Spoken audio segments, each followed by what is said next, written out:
Hello, welcome back to another section of There by Tommy Orange.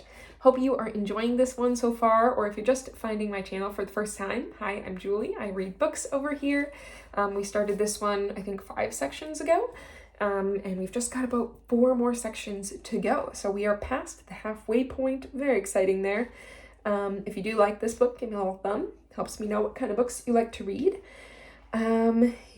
Gonna get another section started for you guys. I'm trying to upload 2 more this week so that it is finished by the time I leave France in just 10 days. So, lots of videos coming out over the next week and a half or so. Stay tuned for that. But today we are gonna get started on part 3. It starts on page 159, technically with the chapter, but we've got a little inscription first. Part 3, Return. People are trapped in history, and history is trapped in them. And that's a quote from James Baldwin. Very, very wise man. All right, another chapter from Opal Viola Victoria Bearshield. Every time she gets into her mail truck, Opal does the same thing. She looks into the rear view and finds her gaze looking back at her through the years. She doesn't like to think of the number of years she's been working as a mail carrier for the USPS. Not that she doesn't like the work, it's that it's hard to see the years on her face. The lines and wrinkles that surround her eyes branch out like cracks in the concrete. But even though she hates to see her face, she's never been able to stop the habit of looking at it when she finds a mirror there in front of her, where she catches one of the only versions of her face she'll ever see, on top of glass. Opal thinks as she drives of the first time she took the Red Feather Boys in for a weekend at the beginning of the adoption process. They were at Mervyn's in Alameda for new clothes. Opal looked at Orville in the mirror at an outfit she'd picked out for him. "You like it?" she said. "What about them?" Orville said, pointing at himself and Opal's reflection in the mirror. "How do we know it's not one of them doing it and not us copying?" "Because, look, I'm deciding to wave my hand in front of it right now," Opal said and waved. It was a 3-panel mirror outside the dressing room. Luther and Lonnie were hiding inside a clothes rack nearby. "She could have waved first. Then you couldn't help but copy. But look at this," he said. And then he broke out into a wild dance, arms flailing. He jumped and spun. It looked to Opal like he was powwow dancing, but he couldn't have been. He was just trying to act crazy in front of the mirror to prove no one else was in control but him. The Orville on this side of the mirror. Opal is on her route. The same old one. But she's paying attention to where she steps. Opal doesn't step on cracks when she walks. She walks carefully because she's always had the sense that there are holes everywhere. Cracks you can slip between. The world, after all, is porous. She lives by a superstition she would never admit to. It's a secret she holds so tight to her chest she never notices it. She lives by it, like breathing. Opal drops mail in slots and in boxes, trying to remember which spoon she'd eaten with earlier. She has lucky and unlucky spoons. In order for the lucky ones to work, you have to keep the unlucky ones with them, and you can't look to see what you're getting when you pull one out of the drawer. Her luckiest spoon is one with a floral pattern that runs up the handle to the neck. She knocks on wood to cancel out something she said she wants or doesn't want to happen, or even if she just thinks it. She'll find wood and knock on it twice. Opal likes numbers. Numbers are consistent. You can count on them. But for Opal, certain numbers are good and others are bad. Even numbers are generally better than odd ones.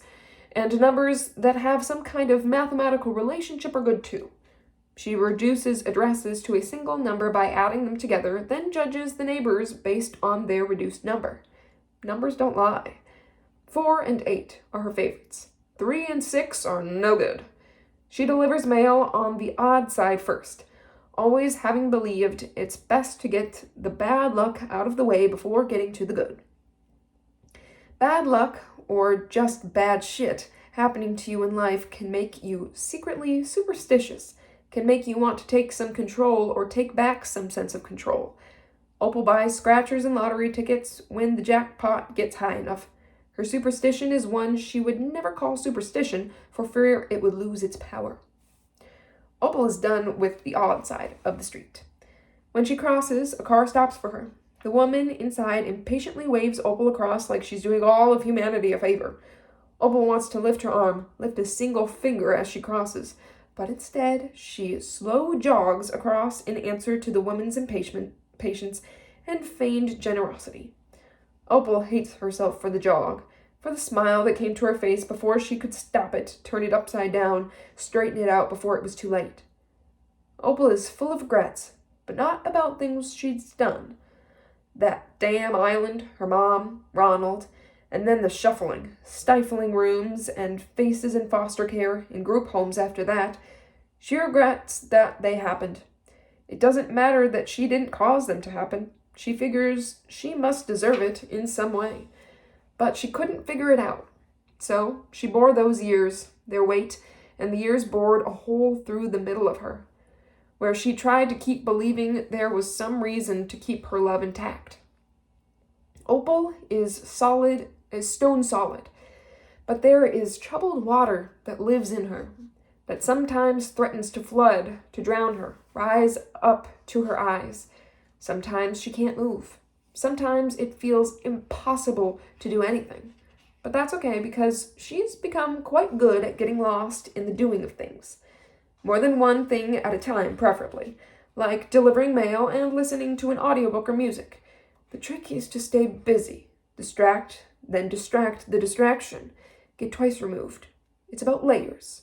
It's about disappearing in the whir of noise and doing. Opal takes out her earphones when she hears a sound up above somewhere, a nasty buzz slicing through the air. She looks up and sees a drone, then looks around to see who might be flying it. When she doesn't see any more, she puts her headphones back in. She is listening to Otis Redding's Sittin' on the Dock of the Bay. It's her least favorite Otis Redding song because it gets played too much. She shuffles her music, and it lands on Smokey Robinson's The Track of My Tears. This song gives her that strange mix of sad and happy, plus it's upbeat.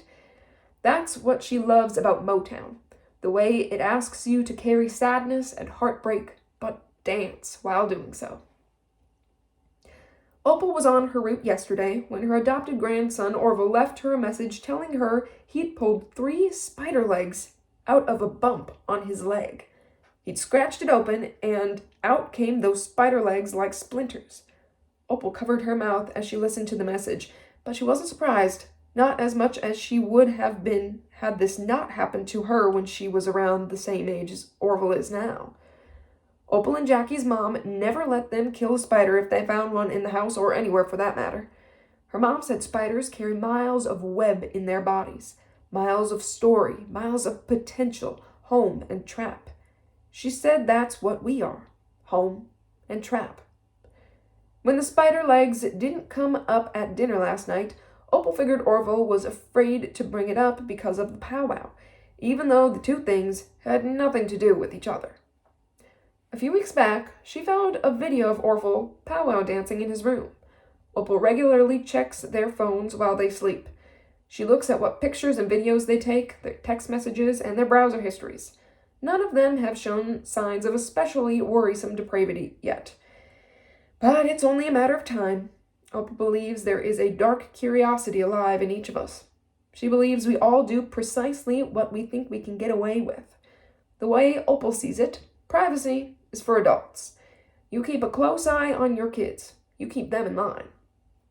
In the video, Orville was powwow dancing like he knew exactly what he was doing, which she couldn't understand. He was dancing in the regalia she kept in her closet. The regalia was given to her by an old friend. There were all kinds of programs and events for Native youth growing up in Oakland. Opal first met Lucas at a group home, and then again later at a foster youth event. For a time, Opal and Lucas were model foster youth, always the first chosen for interviews and photos for flyers. They both learned from an elder what goes into making regalia, then helped her make it. Opal helped Lucas prepare for his first powwow as a dancer. Lucas and Opal had been in love. Their love was young and desperate, but it was love.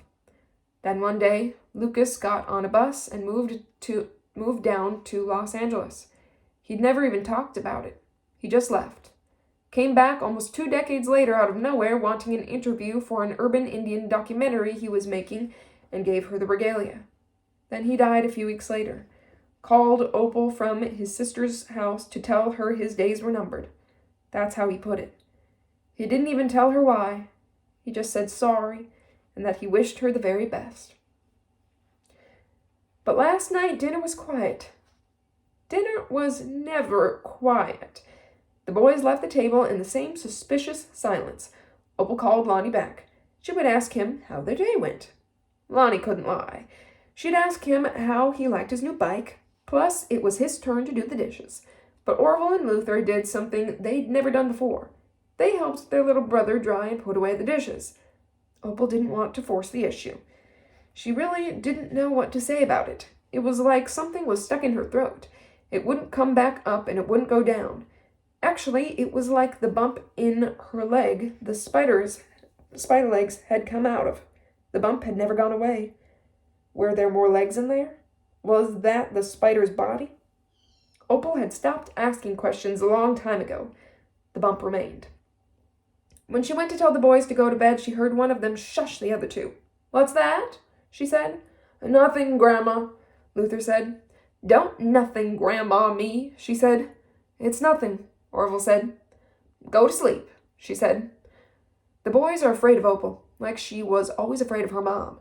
Something about how brief and direct she is. Maybe hypercritical, too, like her mom was hypercritical.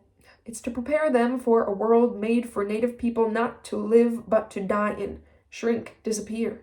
She needs to push them harder because it will take more for them to succeed than someone who is not native.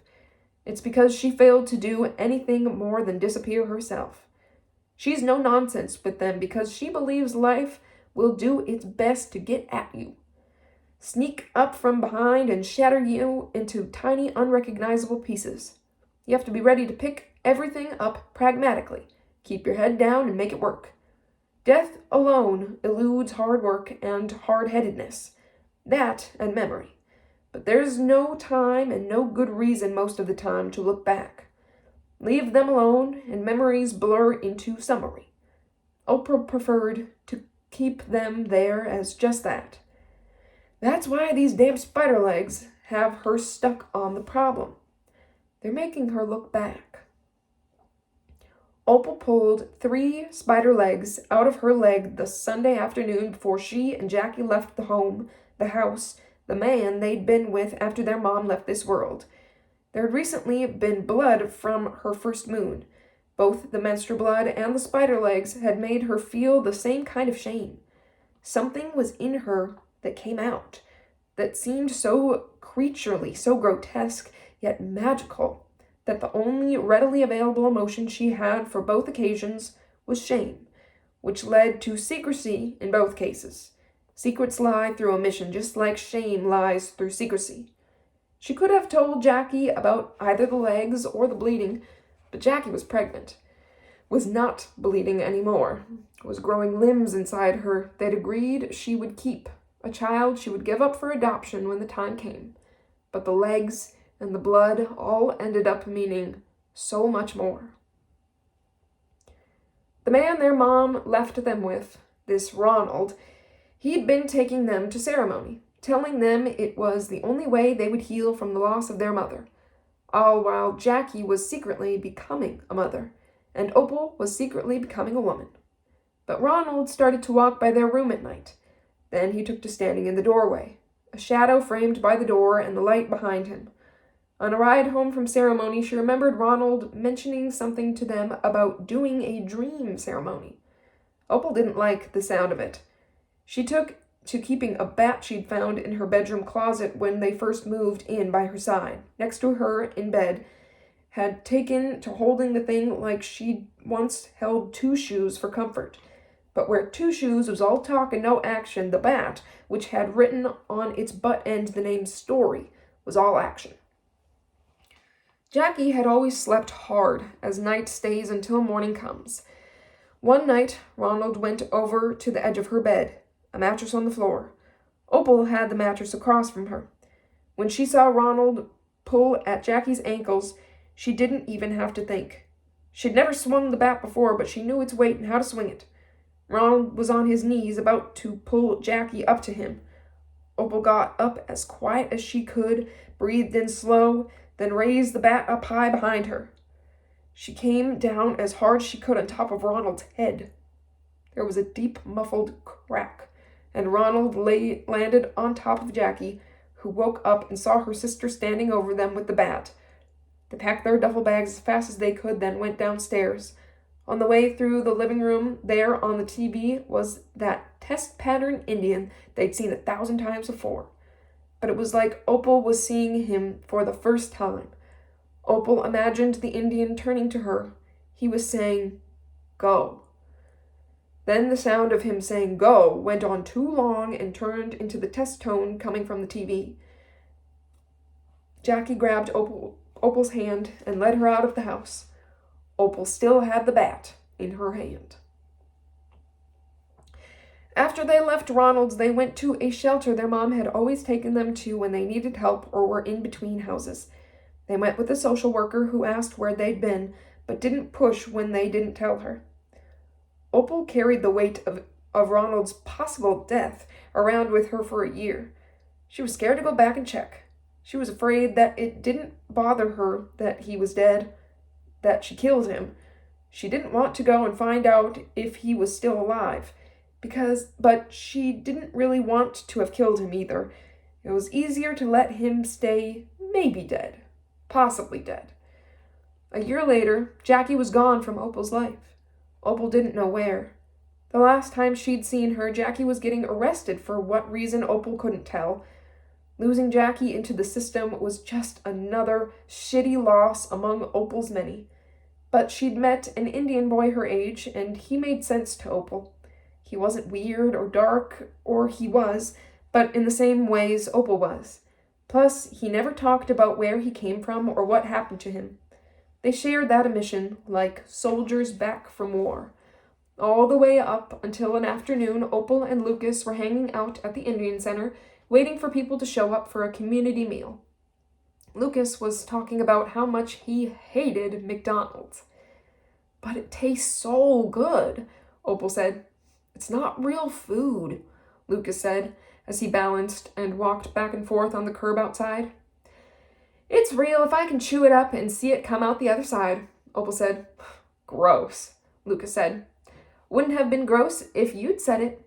Girls aren't allowed to talk about farts or poop or curse or... I could swallow pennies and poop them out. That doesn't make them food," Lucas said. "Who told you it's not real?" Opal said. "I had half a cheeseburger I forgot was in my backpack for like a month. When I found it, it looked and smelled exactly the same as when I left it. Real food spoils," Lucas said. "Beef jerky doesn't spoil," Opal said. "Okay, Ronald," Lucas said. "What'd you say?" Opal said, and she felt a hot sadness rise up to her eyes from her neck. "I called you Ronald," Lucas said, and stopped walking back and forth on the curb's edge. "As in Ronald McDonald?" He put his hand on Opal's shoulder and lowered his head a little to try to catch her eyes. Opal pulled her shoulder away. Her face went white. "What? I'm sorry, geez, I'm joking. If you want to know what's funny, I ate that cheeseburger, okay?" Lucas said. Opal walked back inside and sat down on a folding chair. Lucas followed her in and pulled up a chair next to her. After some coaxing, Opal told Lucas everything. He was the first person she'd ever told, not just about Ronald, but about her mom, the island, what their lives were like before that. Lucas convinced her it would eat her up eventually if she didn't find out for sure about Ronald. "He's like that cheeseburger in my backpack before I ate it," Lucas said. Opal laughed like she hadn't laughed in a long time. A week later, they were on a bus to Ronald's house. They waited for 2 hours across the street from Ronald's house, hiding behind a mailbox.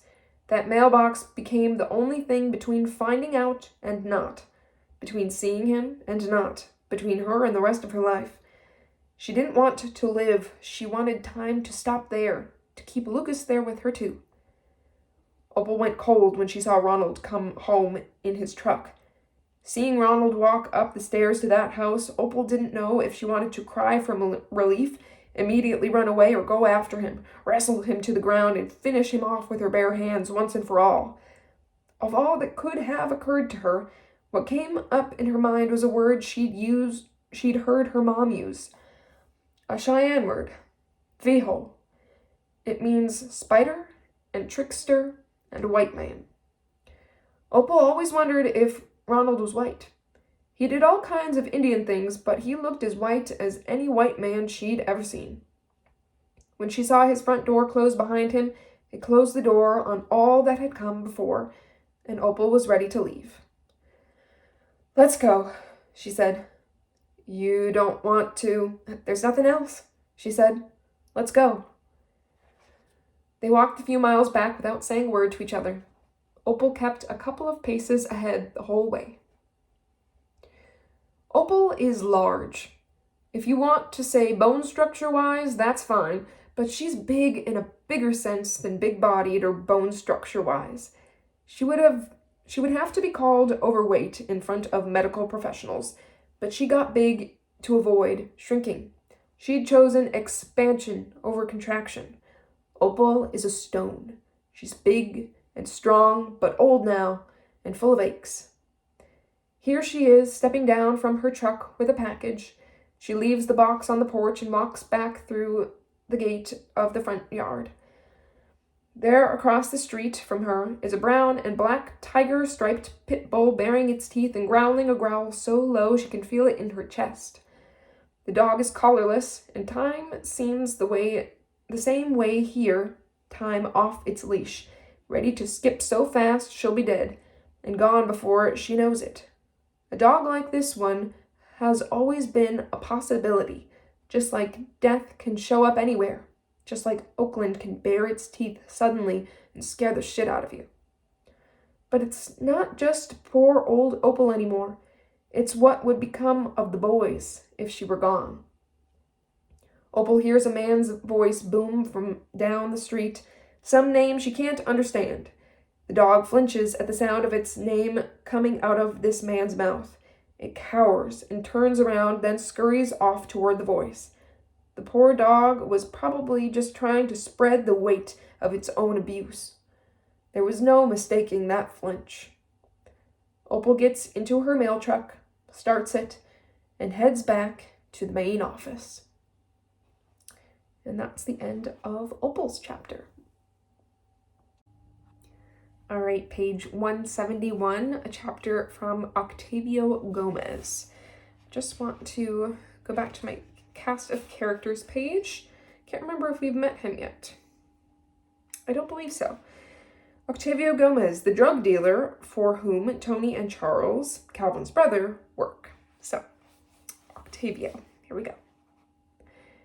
By the time I got back to my Grandma Josephine's house, I could barely stand. She had to drag me up the stairs. My grandma's old and small, and I was pretty big even then, but Fina's strong. She got that crazy strength you can't see. It felt like she carried me all the way up the stairs to the extra room and put me in bed. I was hot and cold as fuck, with this deep-ass ache like my fucking bones were being squeezed or drained or fucking stepped on. "It could just be the flu," my grandma said, like I had asked her what she thought was wrong with me. "Or what?" I said.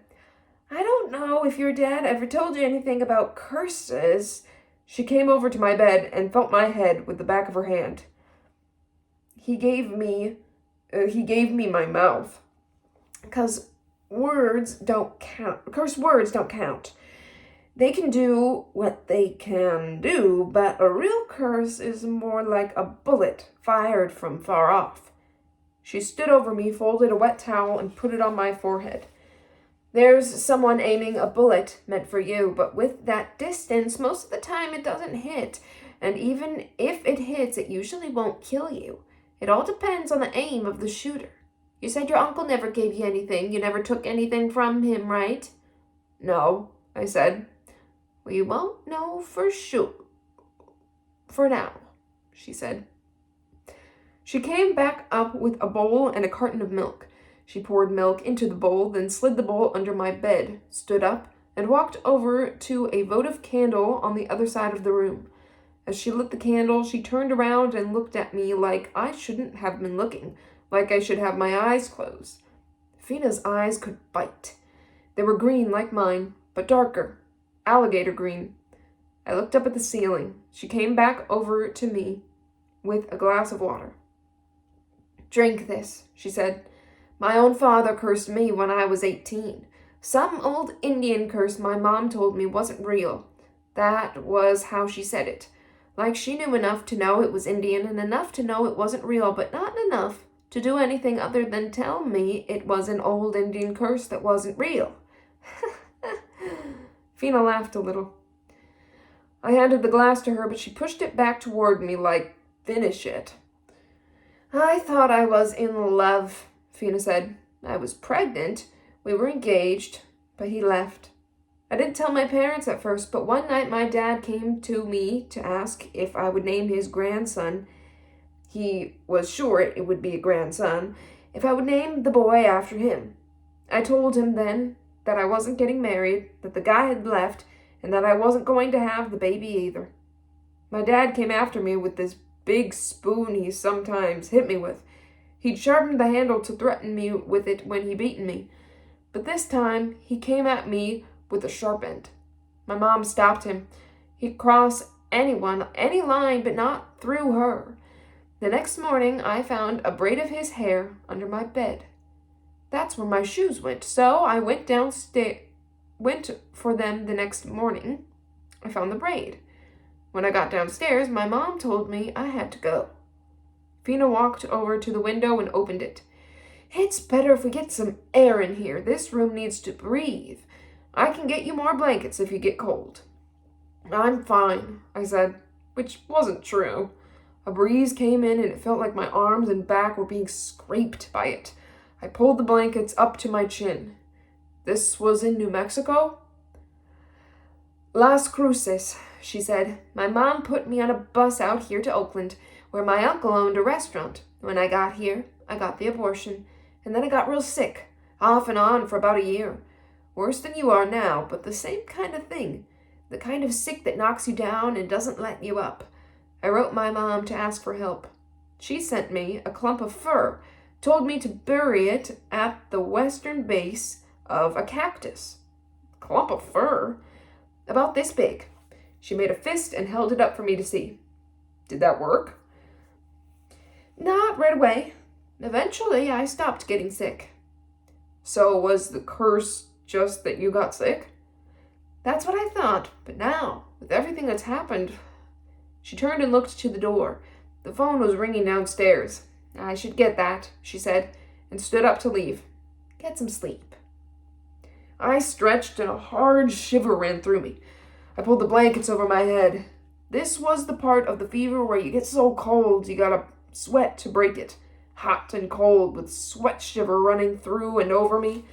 I thought about the night that broke through the windows and walls of our homes and brought me to the bed I was doing my best to get better in.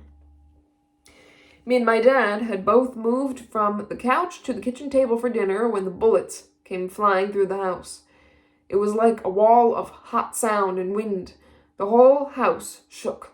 It was sudden, but it wasn't unexpected.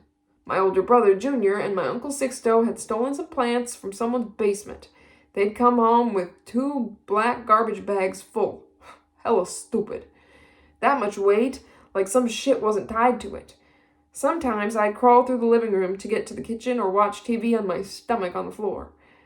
That night, whoever got their shit stolen by my stupid-ass brother and uncle, they rolled up on our house and emptied their guns into it, into the life we'd known, the life our mom and dad spent years making from scratch. My dad was the only one to get hit. My mom was in the bathroom, and Junior was in his room at the back of the house. My dad put himself in front of me, blocked the bullets with his body. Lying in bed, wishing for sleep, I didn't want to, but couldn't help but think of Six. That's what I used to call him, my Uncle Sixto. He called me 8. I hadn't really known him growing up, but after my dad died, he started to come around a few days every week. Not that we said much to each other. He'd come over and turn on the TV, smoke a blunt, drink. He let me drink with him, pass the blunt. I never liked getting high. Shit just made me feel hella nervous. Made me think too much about the speed of the beat of my heart. Was it too slow? Would it stop? Or was it too fast? Would it fucking attack? I like to drink, though. After the shooting, Junior stayed out even more than usual. Claimed he was gonna fuck those guys up, that it meant war, but Junior was all talk. Sometimes, me and Six would be watching TV in the afternoon, and the sun would come in through one of the bullet holes. One of the ones in the wall, and I could see the fucking dust in the room float in a bullet hole-shaped ray of light. My mom had replaced the windows and the doors, but she hadn't bothered to fill the holes in the walls. Hadn't bothered, or didn't want to. After a few months, Sixto stopped coming over, and Fina told me to spend more time with my cousins, Manny and Daniel. Their mom had called Fina to ask for help. That made me wonder if my mom had called Fina to ask for help after my dad died, and was that why Six came over? Fina had a hand in everything. She was the only one trying to keep us all together, keep us all from falling through the holes life opened up out of nowhere like those bullets that ripped through the house that night. Manny and Daniel's dad had lost his job and had been going harder at the drink. At first, I went over out of duty. You did what Fina told you to do. But then I got close with Manny and Daniel. Not that we talked. Mostly we played video games together in the basement. But we spent almost all our free time together when we weren't in school. And it turns out that who you spend time with ends up mattering more than what you do with that time. One day we were down in the basement when we heard a noise upstairs. Manny and Daniel looked at each other like they knew what it was and like they didn't want to be in on that. Want it to be that. Manny bolted up from the couch. I ran behind him. When we got upstairs, the first thing we saw was their dad throwing their mom against the wall, then slapping her once with each hand. She pushed him, and he laughed. I'll never forget that laugh. And then how Manny took that laugh right the fuck out of him. Manny came up from behind his dad and pulled on his neck like he was trying to rip all the breath he'd ever taken out of him. Manny was bigger than his dad, and he pulled back hard. They stumbled backward into the living room. I heard Daniel coming up the stairs. I opened the door and put my hand up like, stay down there. Then I heard the sound of glass crashing. Manny and his dad had gone through the glass table in the living room. In their struggle, Manny had managed to turn them around, so he landed on top of his dad on the glass table.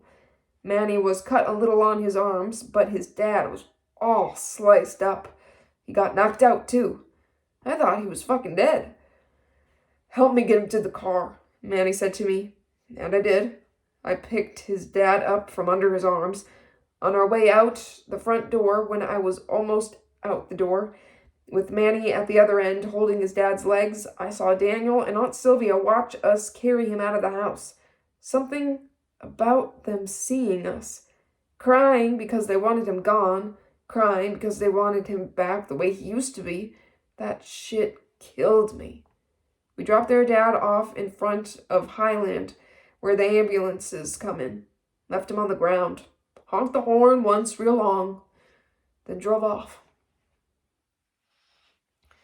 I was around more after that. We didn't even know if we killed him or not until a week later. The doorbell rang, and it was like Manny knew, like he felt it. He tapped my knee twice and sprang up. At the front door, we stood there and didn't have to say a thing. We stood there like, what? What the fuck do you want? Go. His face was all bandaged. He looked like a fucking mummy. I felt bad for him. Sylvia came up behind us with the trash bag full of his clothes, yelling, move! So we moved out of the way, and she threw the bag at him. Manny closed the door, and that was that. It was around that time that me and Manny stole our first ride. We took BART to downtown Oakland. There were certain pockets of uptown where people had nice cars and people like me and Manny could be seen without someone calling the cops right away. Manny wanted a Lexus, just nice enough but not too nice, not noticeable either. We found a black one with gold lettering and tinted windows. I don't know how long Manny had been stealing cars, but he got in quick with a coat hanger, then with a screwdriver in the ignition. The inside smelled like cigarettes and leather. We rode down East 14th, which had been International, but shit got so bad all up and down International that they changed the name to something without the history. I rummaged through the glove box and found some Newports. We both thought it was weird for someone we assumed was white to be smoking Newports. Neither one of us smoked cigarettes, but we smoked those, blasted the radio, and didn't say a single word to each other the whole ride. There was something about that ride, though. It was like we could put on someone else's clothes, live in someone else's house, drive their car, smoke their smokes, even if just for an hour or two. Once we made it deep enough east, we knew we'd be fine.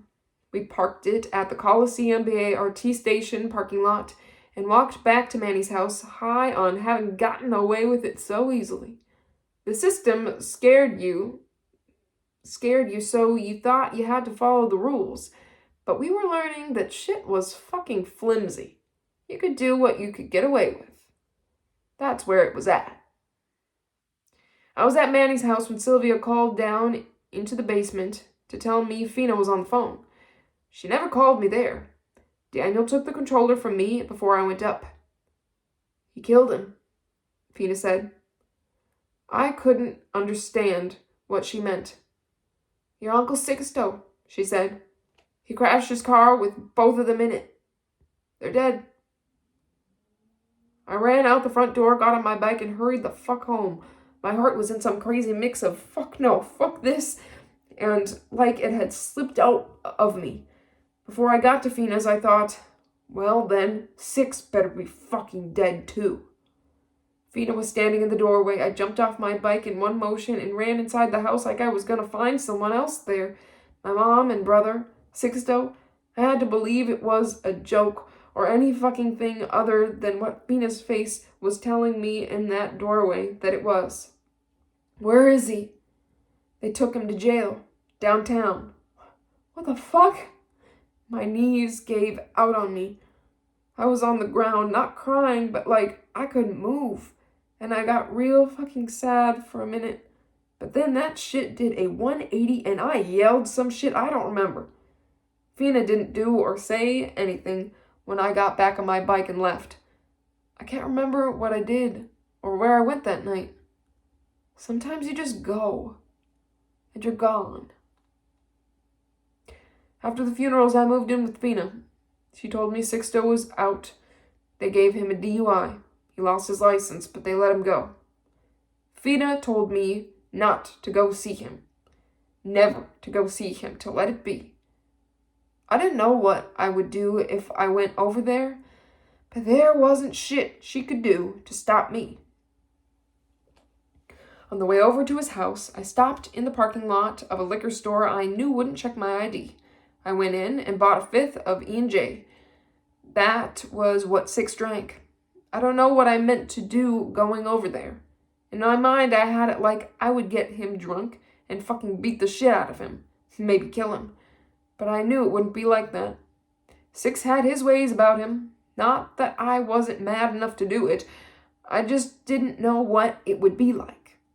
On my way out of the store, I heard a mourning dove somewhere nearby. The sound gave me goosebumps.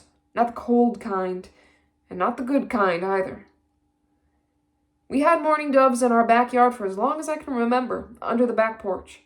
My dad once said to me, when we were in the backyard trying to fix my bike, he said, their sound is so sad, you almost want to kill them for it. Once my dad was gone, I felt like I heard them more, or it was just that they reminded me of him and his attitude toward most kinds of sadness. I didn't want to feel sad then either. And it was like those fucking birds were making me feel it. So I went into the backyard with the BB gun I got for Christmas when I was 10. One of them was facing the wall, like he'd really been singing toward me inside. I shot it in the back of the head and then in the back twice. The bird flew up right away, its feathers rising, then falling slow while it flapped in a flash of crooked downward spirals. It landed in the next-door neighbor's yard.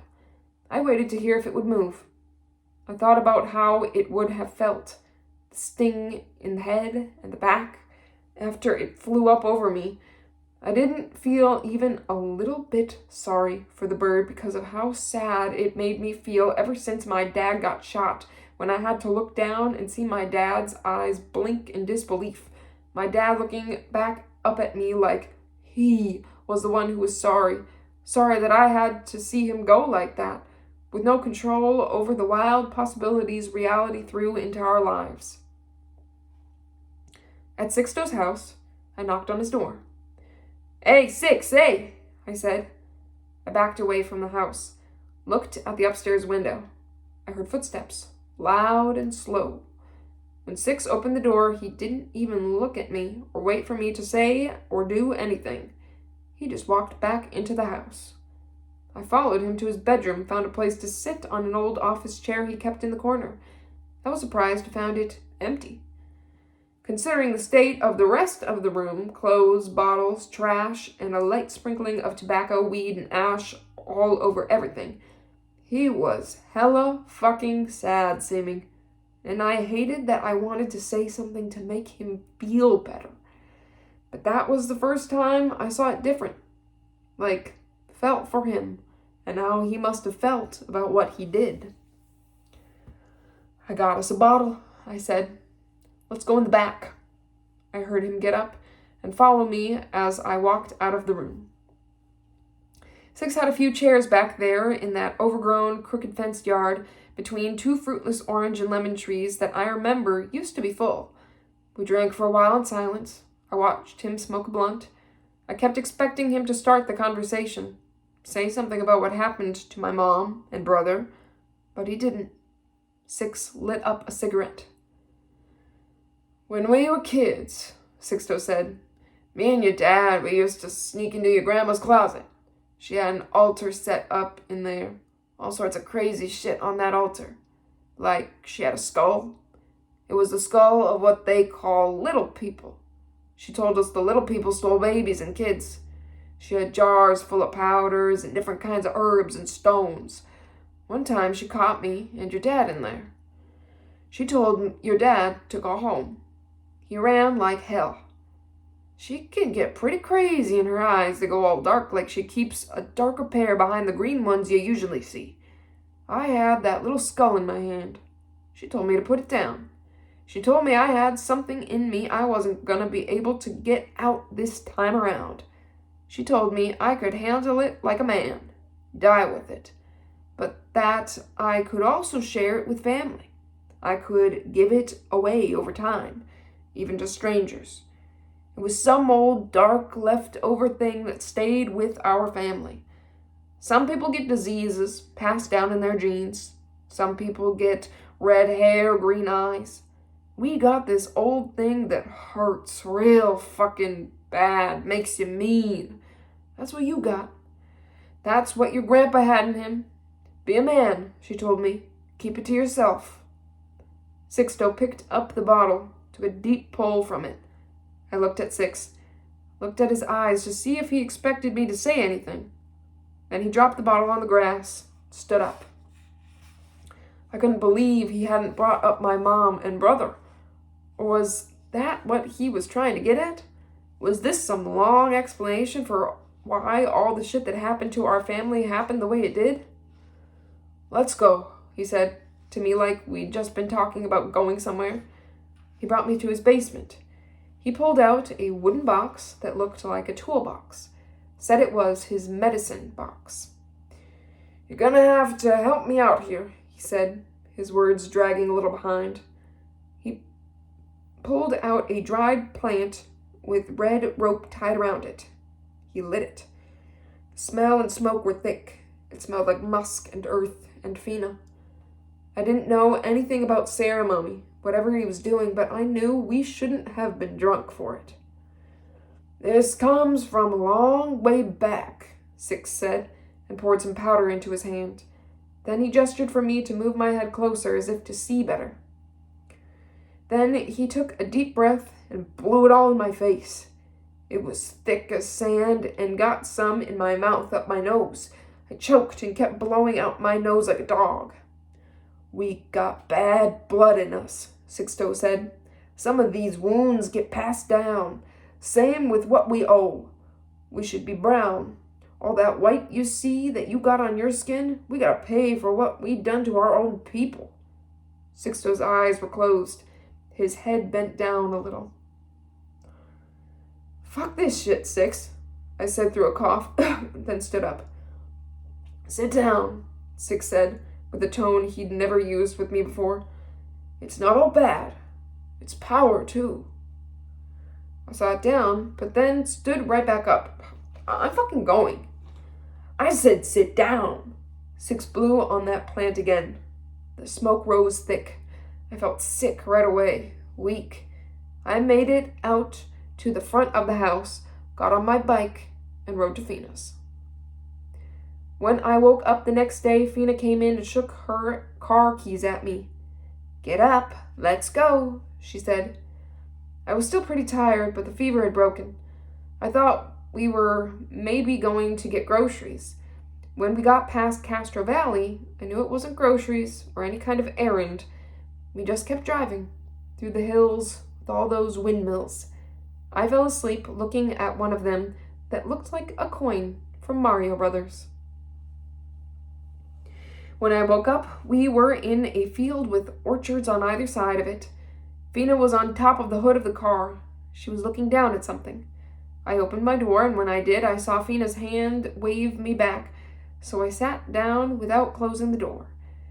Through the windshield, I saw my grandma get onto her knees and yank something with a thread or fishing line, something I couldn't see until the creature came scrambling up on the windshield. "Get his fur! Get some of his fur!" Fina yelled at me, but I couldn't move. I just stared at it. The fuck was it? A raccoon? No. And then Fina was on top of the thing. It was black with a white stripe that went from its nose to the back of its neck. The thing was trying to bite and claw her, but she had her hand on its back, and it couldn't grip the metal hood. When it seemed to calm down, she lifted it up by its neck with the fishing line. "Come get some of its fur," she said. "How?" I said. "Rip its fucking fur off with your hands," Fina said. That was enough to get me going. I got out of the car and tried to get behind the thing, but it was on to me. I swiped twice, but didn't want to get bit. Then, on the third try, I pulled a big clump from its side. "Now get back in the car," Fina said, and got to her feet. She let the thing down to the ground. She walked with it farther into the field and then into the orchard at the edge of the field. When she got back into the car, I was just sitting there with my hand up in a fist, holding the clump of fur. Fina pulled out a leather bag with beadwork and fringes on it, opened it, and gestured for me to put the fur inside. "What was that?" I said once we were on the road. "Badger." "Why?" "We're gonna set up a box for you." "What?" "We're gonna make you a medicine box." "Oh," I said, like that was all the explanation I needed. We drove for a while in silence. Then Fina looked over at me. "Long time ago, they didn't have a name for the sun." She pointed up to the sun, which was in front of us. "They couldn't decide if it was a man or a woman or what. All the animals met about it, and a badger came out of a hole in the ground and called out the name, but as soon as he did, he ran. The other animals came after him. That badger went underground and stayed there. He was afraid they would punish him for naming it." Fina flipped on her blinker and switched lanes to pass a slow truck in the right lane. "Some of us got this feeling stuck inside all the time, like we've done something wrong, like we ourselves are something wrong, like who we are deep inside, that thing we want to name but can't. It's like we're afraid we'll be punished for it, so we hide. We drink alcohol because it helps us feel like we can be ourselves and not be afraid. But we punish ourselves with it. The thing we most don't want has a way of landing right on top of us. That badger's medicine's the only thing that stands a chance at helping. You gotta learn how to stay down there, way deep down inside yourself, unafraid. I turned my head, looked down at the gray streak of road. It hit me somewhere in the middle of my chest. All that she'd said was true. It hit me in the middle, where it all comes together like a knot. 6 have a box? I said, even though I knew. You know he does. Did you ever help him make it? That boy never let me help him make anything, she said, her voice breaking. She wiped her eyes. He thinks he can make it all up himself, but look where that got him. I've been meaning to tell you. I went over there to see him. How did he seem?